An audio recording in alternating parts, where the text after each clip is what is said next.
This video is not about the debunking of ancient lost high technology. This is about the falsification of an experiment, the faking of data to give weight to ancient lost high technology, and then publishing that in works and then using that to promote the industry through merch and Patreon donations and very overpriced tours. It has to do with Core 7, the mysterious enigma of Core 7. The evidence for this is that it's primitive technology. Scientists against Smiths have analysed it, they've done experiments themselves, a spiral, groove, all of that, utterly debunked. It's not just about the analysis either, it's also about experiments to replicate that. This, if you've heard about the enigma of Core 7, totally debunked is the interpretation by ancient lost high technology, and furthermore, if you are interested and you think it's an enigma, you can create one yourself. Links in the description to a bunch of videos explaining how to do it. I begin with my first core and all the mistakes I made, so you can avoid the newbie mistakes and you can make your own. If you're genuinely interested, do an experiment. If you want to analyse something without having done an experimentation, well, please don't waste my time. So case closed on Core 7. The enigma is not Core 7. The mystery is how Christopher Dunn achieved the results for his granite core experiment, which flies in the face of multiple independent repeated experiments elsewhere. That's the real mystery. Let's begin with the facts. Multiple independent repeated experiments have delivered the same results. This is a clip, apparently the only one that exists, according to Lost Ancient High Technologists in regards to this. I love showing this one, but this is Dennis Stocks using a bow drill, and he gets the same result that other drill types get, which is a tapered core. And so I've just slowed it down now. Now what we can see is he has the stone on top. It's a top-heavy drill. Note that it moves around. It's moving from side to side constantly as the bow drill moves back and forth, and it creates a funnel. So without a frame, it's impossible for a person to keep a top heavy drill vertically. That funnel is what creates the tapering shape. Now with a stand-up flywheel drill, the same ones that the Egyptians depict themselves using, we see the same thing, that the drill moves side to side. Just the laws of physics and biomechanics, you cannot keep this drill straight. I've got exactly the same one, but it's a sit-down drill, and again we see the same thing. Multiple independent experiments, everyone gets the same result, which is a tapered core, and again it's just physics, and when you see it like this, it's not a mystery. This is one of the Lost Ancient High Technology mysteries, like how did they do this tapered core? Well, everyone who actually does the experiment and is willing to put their results forward gets the same result. So Dennis Stocks, using this bow drill, tapered core. Scientists against Smiths, multiple independent experiments have published on it as well, and they get the same results. Tapered core. It's not a mystery to have a tapered core, as according to the LAHT crew. It's a mystery not to have one using primitive technology. It's a signature. All of my cores as well, not just tapered, but visibly tapered. And so on the bottom right, you can see the progression of my technique to very rough to quite good.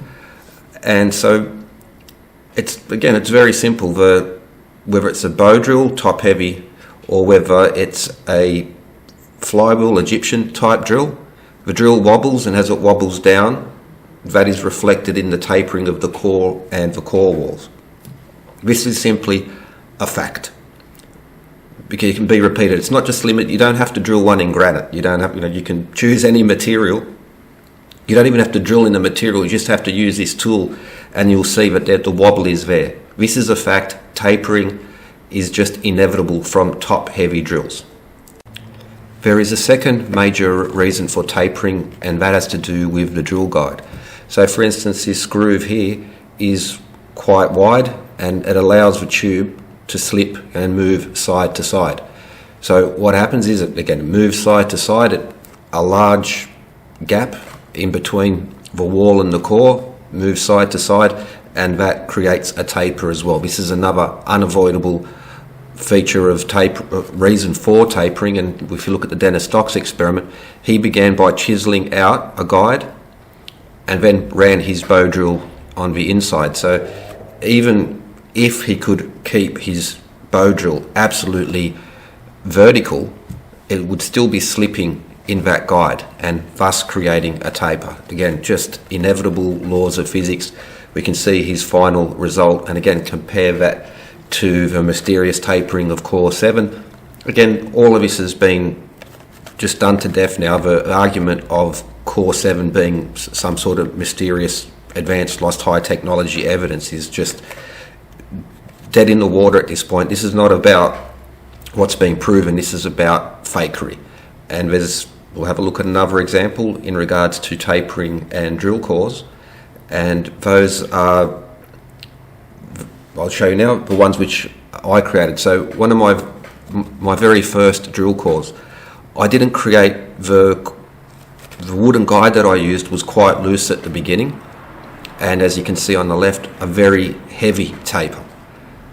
As my technique improved and I had a tighter guide for the drilling, the taper lessens. So the first reason of the drill wobbling, always going to have a taper, and the worse the guide, the heavier the taper is going to be. These are, again, the facts.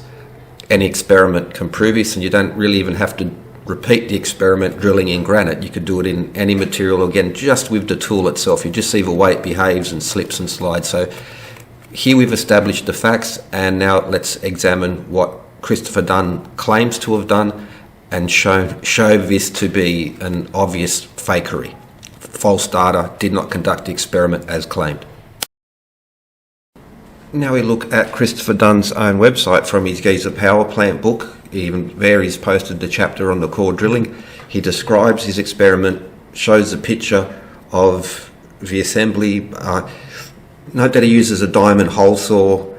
The weight that he shows is 5 kilos, 12 pounds, but he says it's 60 pounds or 27 kilograms. You can tell because he gives the diameter of the tube. So there's a whole bunch of other stuff going on there. The fact that he put in silicon carbide 80 grit abrasive, which is very coarse, no way it's going to leave a polish. He blew the dust out frequently when it ground down, put fresh silicon carbide dust grit in, and then was mystified that it didn't leave a polish. Those are side issues. I'll go into depth more in those other videos.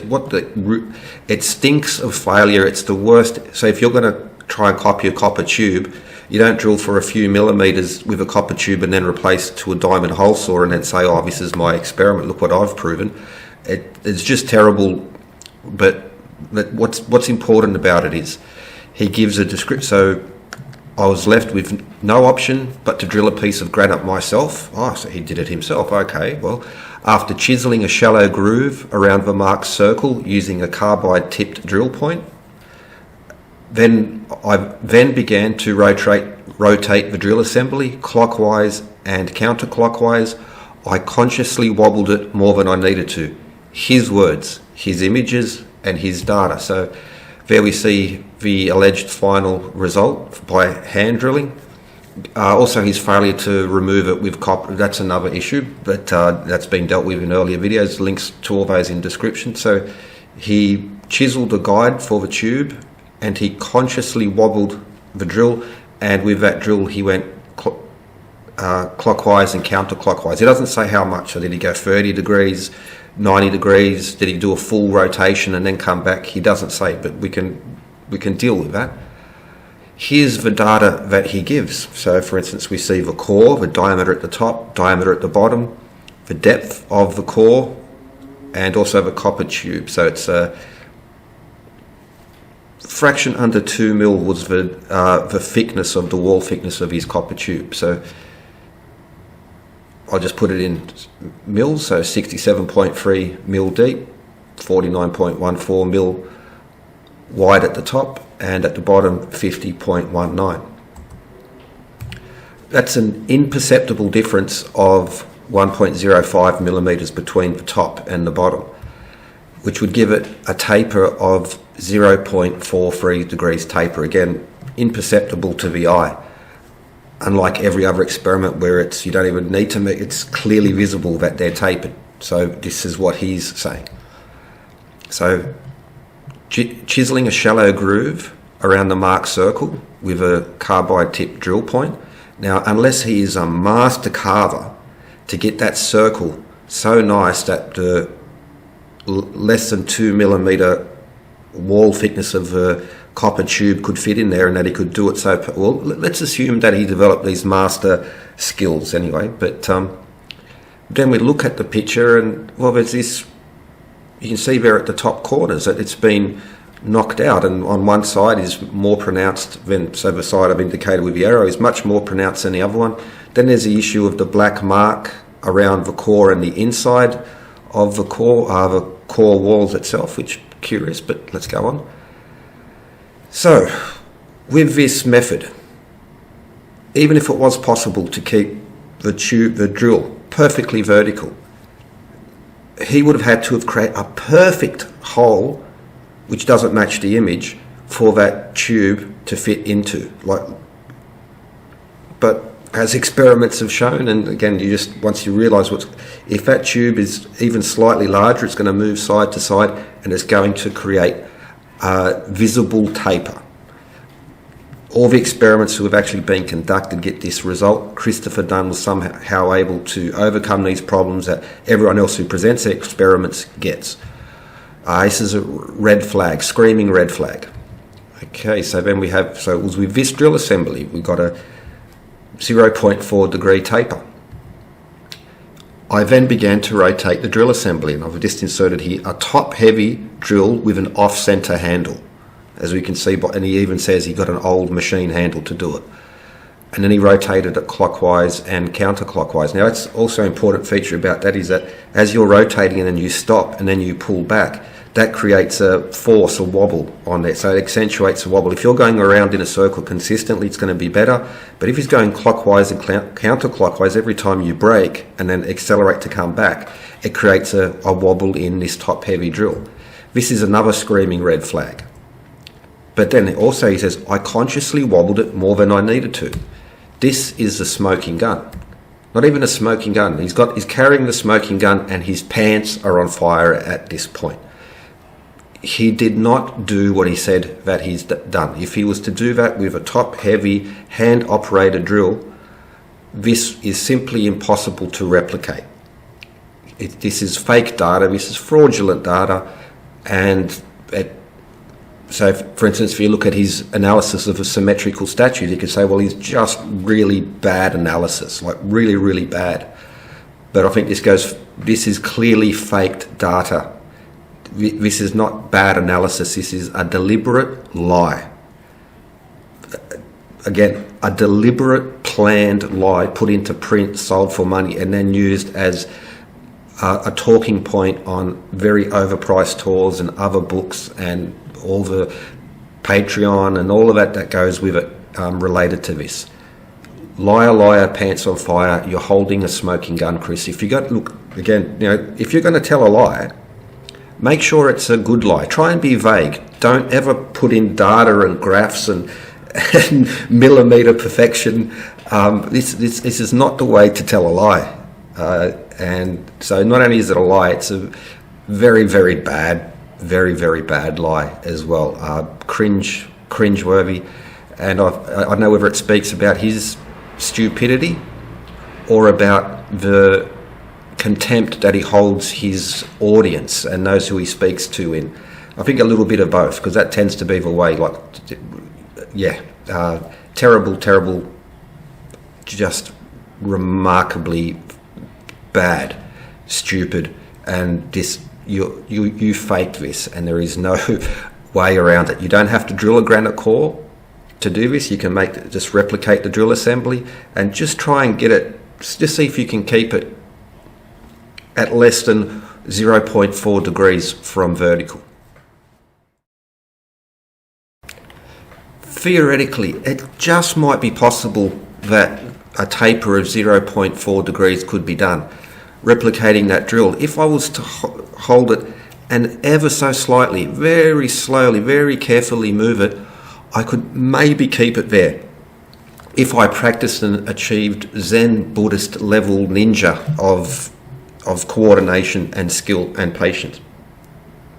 However, the RPM would be so slow, maybe as low as 3, maybe up to 15 or 20 being like Superman levels of perfection in that regards. But then the RPM is so slow. Scientists Against Myths have shown their RPM and their cutting rate.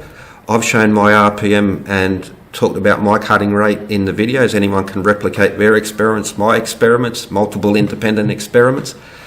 But even when you go to the experts who drill stone with modern tools, and especially with diamond cores, as the diamond core tube that Chris Dunn used, it's not directly proportional. You can be, if you're really slow, it won't cut, and if you're really fast, it won't cut. The cutting rate drops right off. So even if his cutting rate of, we'll just say, was 10 RPM, it's not proportional to my RPM of over 330 or the Scientists Against Myth 150 up to about 200 RPM. So this was not the method, and Christopher Dunn admits it's not the method because he said he consciously wobbled the drill. If you try and be a little bit more aggressive with the drill, you'll see immediately, again, you don't need to drill a granite core to do this. You could just get a broom handle, put a weight around it and a crank handle. It is going to wobble. Unavoidable. It's biomechanics and physics. Just, you can't get around it. Whether you go backwards or forwards, or you keep going in a circle and you try and get at least a reasonable amount of RPM so you wouldn't be there for months, 10-hour days for a month or more. To do this, you cannot avoid the wobble. But this is the key point. I consciously wobbled it more than I needed to. That's Christopher Dunn's own description. So however he did it, he was able to overcome the laws of biomechanics, the laws of physics, that every other experiment has always got the same result, multiple times, multiple independent experiments, they all get a taper. For us, the wobbling was not conscious, it was unavoidable. The tapering was therefore inevitable. And so if Chris Dunn did it as described, it is unavoidable and inevitable. So again, smoking gun, liar, liar, pants on fire. So the two main causes of tapering, firstly would be chiseling out a groove, which is not a perfect fit as what a nice, properly done wooden guide would create. That is an inevitable taper. A top heavy drill, which you cannot prevent from wobbling. Forget this consciously wobbling it. It's not even, you cannot help it. This would also create the taper.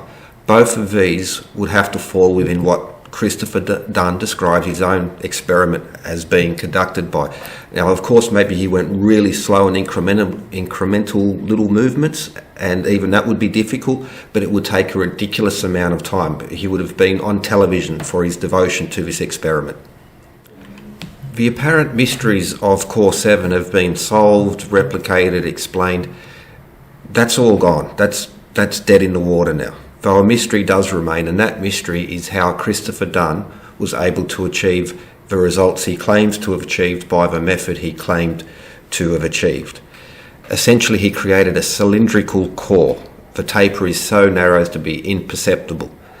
By the method he claimed, chiseling out a groove, consciously wobbling the drill, rotating it backwards and forwards.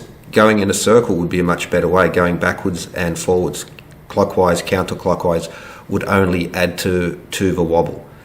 So the mystery is there is no mystery here. The solution is obvious because he did not defy the laws of physics and he did not overcome biomechanics, and he doesn't have super ninja Zen, a lifetime of meditation of skills to be able to maintain a drill like that.